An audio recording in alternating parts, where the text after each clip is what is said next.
Good morning. আজ বানাবো ওটসের খিচুড়ি। তার জন্য এই যে শুকনো কড়াতে মুগ ডাল ভেজে জলে ভিজিয়ে দিয়েছি।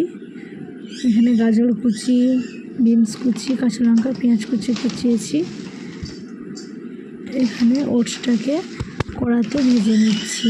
ব্রাউন মানে বাদামি, হালকা বাদামি কালারের হবে, ভেজে নিতে হবে। তারপরে একধারে কড়াইতে দিয়ে দিচ্ছি 2 চামচ সরিষার তেল। তারপর 2টো শুকনো লঙ্কা ফোড়ন দিয়ে দিলাম, আর দেবো কাঁচা লঙ্কা চিরা। 2টো কাঁচা লঙ্কা চিরা দিয়ে দিয়েছি। তারপর ফোড়নে দেবো কালো জিরে, কালো জিরে দেবো।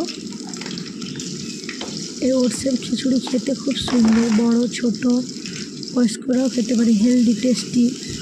এটা শরীর স্বাস্থ্যের পক্ষে খুব উপকার।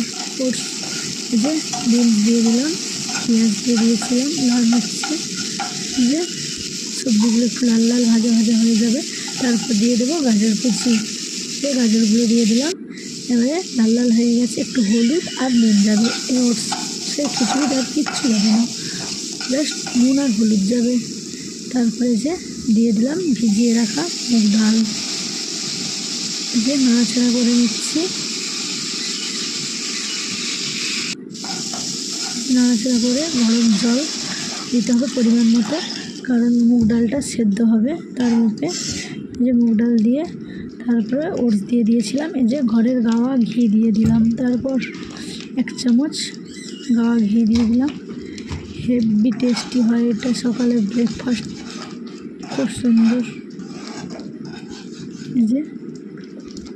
বানিয়ে নিলাম। তারপরে ধনিয়া পাতা কুচি দিয়ে দিলাম উপর থেকে। তারপর নাড়াচাড়া করে তারপরে দিয়ে দিলাম বাড়িতে ভেজে রাখা ধনে গুঁড়ো, একটু অল্প 1 চা চামচের মতো ধনে গুঁড়ো দিয়ে দিলাম। চলো টাটা।